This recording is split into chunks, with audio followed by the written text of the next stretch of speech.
Sabadoš na stretnucu u klubu Ruskog kulturnog centru naščeviteljom bi pripovedal, ktori zjavenia u ruskej literaturi vpljivovali na njo, že bi i on počal doprinošic istej. Першенствено, значи, дзекујуци Шуксови, значи Иванови Медјешови, ја и почал писац по-руски. Значи, јого твори ми такво отворили очи и дзекујуци тому, co вон написал, ja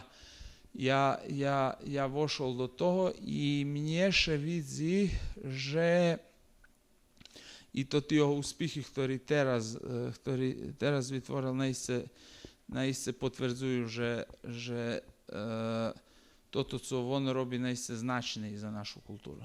Sabadoš na stretnucu prečítal časť svojich najnovších literatúrnych tvoroch, ktorý plánuje objaviť u svojej novej knižky poezije i prozi.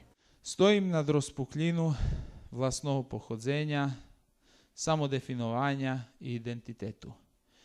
Rozpuklina me falastuje na 4 časci. Bezprerivno še namaham predskazac vlastnu budućnost. Daremna i iskonski hlupa robota.